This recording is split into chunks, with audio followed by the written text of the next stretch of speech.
Hi, welcome to Made Together. It's a new series that we are doing at WPP Media where we highlight our partners and the work we do with our partners to drive results for our clients. I'm Brian Lesser. I'm the CEO of WPP Media. And today, for our first episode of Made Together, we have Jeff Green. Thanks, the founder and CEO of The Trade Desk. Thank you so much for having me. I'm honored to be the first. Thanks for being here. So, just a broad question. Start us off by giving people the real picture of The Trade Desk today. What's your mission?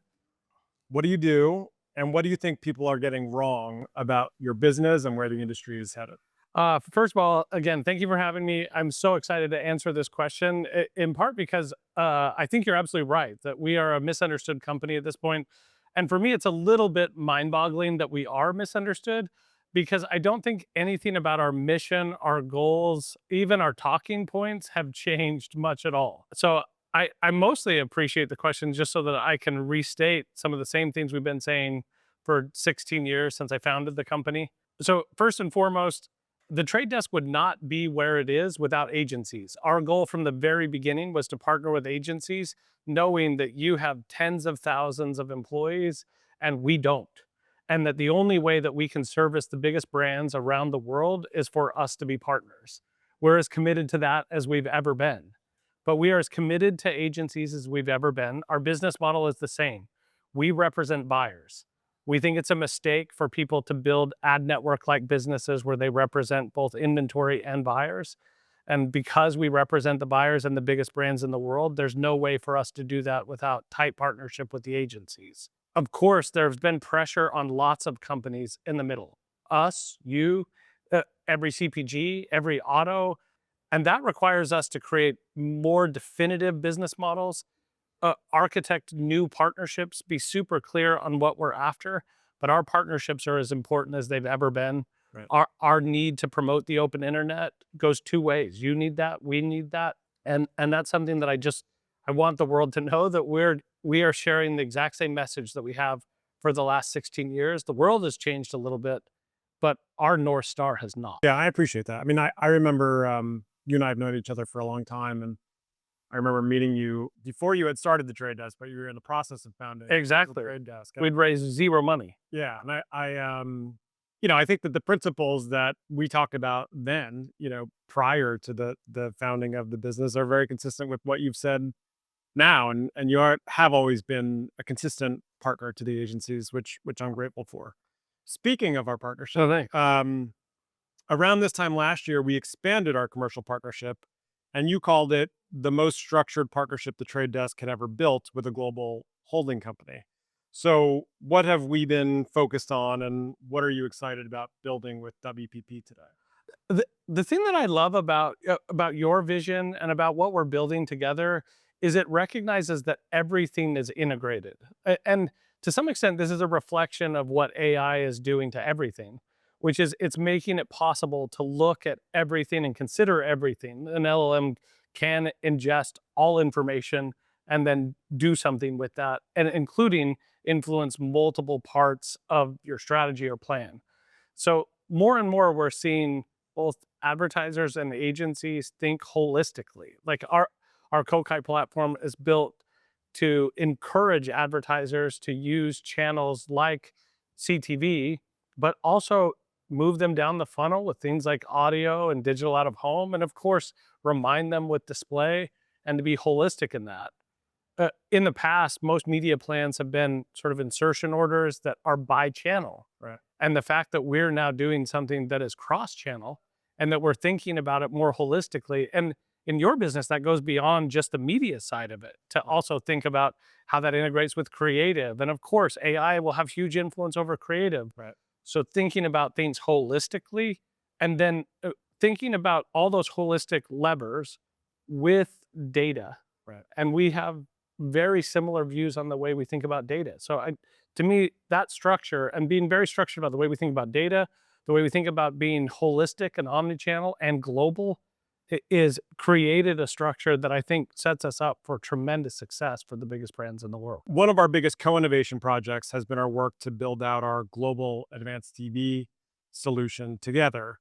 Can you talk about the role the trade desk plays in delivering that solution and what it unlocks for our clients, as you were saying, beyond just one channel, which is advanced television, but how does that then help us in other channels like digital out of home and everything else that you do? Yeah, one of the advantages of thinking about things holistically is that it enables us to do something in advanced television and connected television, which is often the most expensive channel, but it's also almost always the most effective channel. And when you couple that with audio, it really is the best value for brand building. And of course, that's where we both spend most of our time, is helping the biggest brands in the world do both. But when you're inside of CTV alone and you don't think about the other channels, you will never be as effective. Right. And then most media plans of the past, especially those fueled by the branding mindset, use MMMs that don't think about the audience at all. They just say, did I buy this channel? How many people did I reach? Not were they more likely to convert or not. Right. And in fact, their models don't even reflect any benefit to being more targeted. And so by creating a system where we're thinking about the audience in conjunction with the channel, recognizing that CTV is often the tip of the spear and you want to move people down the funnel using that channel, but also a bunch of other channels. Right. And then also give data to the ecosystem. That's where our really structured partnership becomes really important, because of the fact that we can then share data with the MMM, share it with the brand, think holistically, and then recognize that a more relevant audience is more likely to buy the product. And then we're actually brand building instead of just executing. That's where our structure, our partnerships, and our individual products coming together with a mindset of it takes us all, and integration is a critical part of our success. But you talked to me very passionately at the time about why the world needed another DSP. And I remember Yes. thinking to myself, wow, there's a lot of DSPs. Do we really need another DSP? Of course, I was completely wrong about it. But can you talk a little bit about sort of the principles that you had that made you want to found the trade desk and how, they're still consistent to that? Because I built an exchange before I built the DSP, I saw the bidding behaviors of some of the other DSPs, and I just felt like there wasn't enough variety and it wasn't data driven enough. I saw them bid the same number over and over again, essentially just looking for value on any given impression. And we just felt like there was a more data driven way to approach all of this.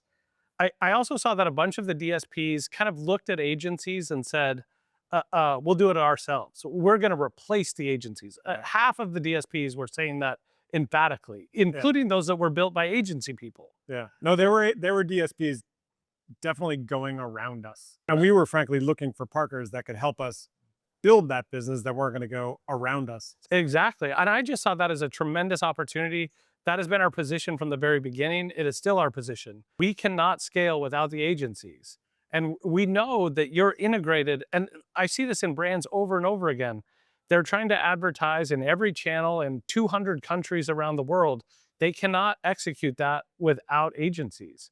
So I just thought it was a big mistake for those that were trying to cut out the agencies instead of trying to find ways to work with them. Our founding principles were, of course, to partner with the agencies, but it was also to just focus on the buy side. Right.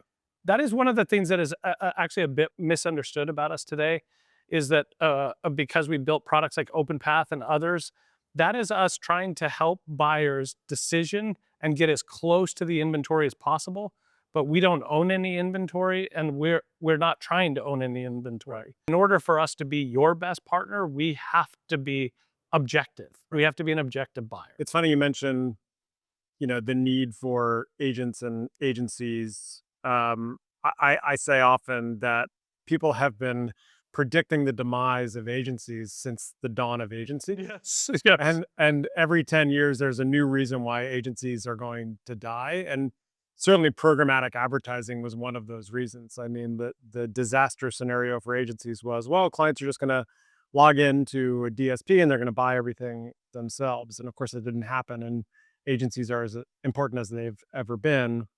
I think the next wave of that is AI. Yep. And I think AI is extraordinary in what it allows us to do, but the world isn't getting less complicated. It's getting more complex. And so our business is frankly getting more interesting. And I think to our clients, we're becoming even more essential partners. Talk to me about how you think about channels. I mean, you're very invested in CTV and advanced television, but that's not all you do. Yeah.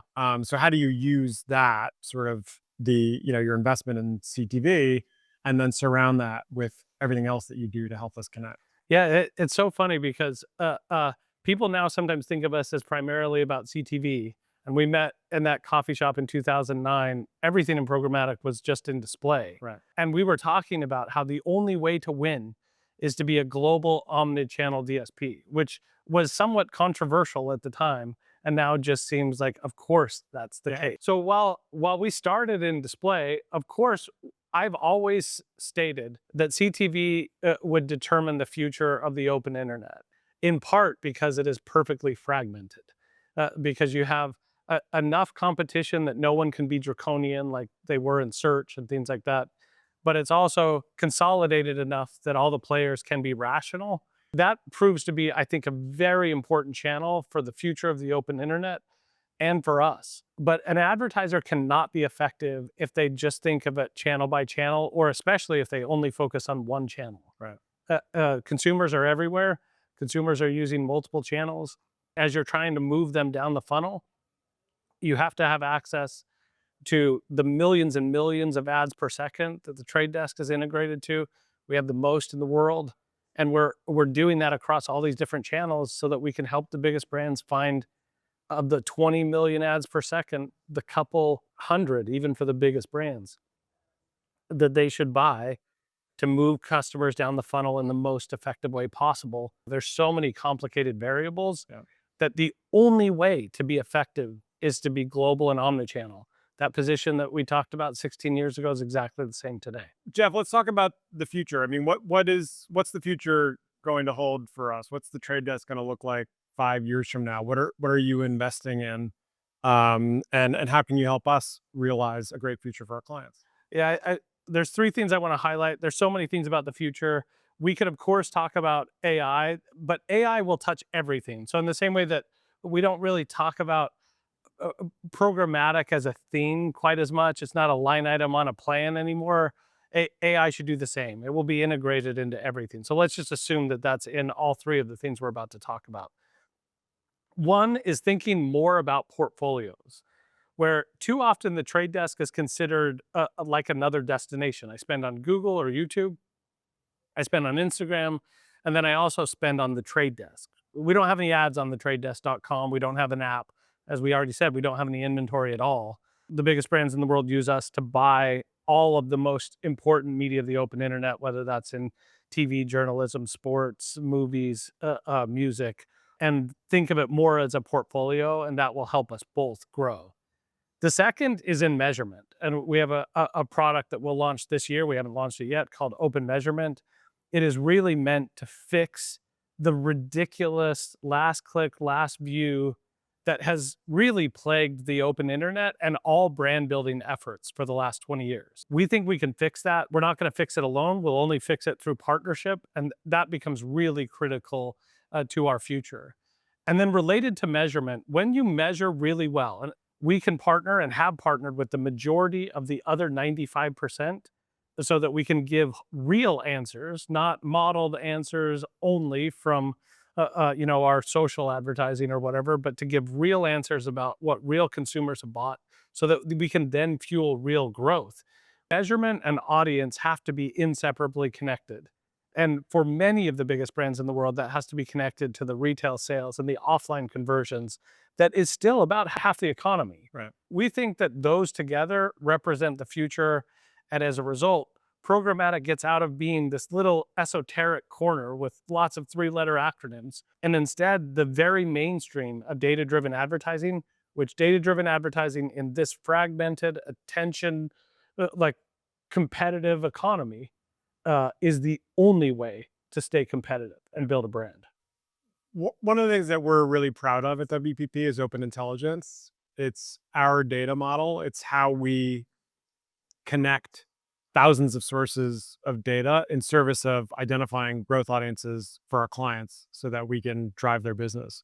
We made an acquisition last year called InfoSum. InfoSum is a data collaboration platform, and it allows us to make many of these connections. We believe that no one company, certainly no one agency, can own all the data or enough data to really better understand consumers and all the environments that they're engaging with brands. Talk to me a little bit about how the trade desk thinks about data. Yeah, it's actually very similarly. I think one of the biggest mistakes that people make today is that they think that their data asset is so unique and so special, and that that is enough to carry them through their business for well into the future. And when it comes to first party data, the first party data of the brands, the people that recently bought your product or are interested in your product, I do believe that is the most valuable data on the internet. Right. And it would be a mistake for either of us to think that we can take that from them. We shouldn't even try. It would be a mistake. It would be a short term focus, and we would probably fail anyway. So instead, we just want to make certain that we find the very best users inside of the very best media, because that's where they're at their best. And when I say they're at their best, I just mean that because the best media is often full of emotion, of intensity, you're engaged.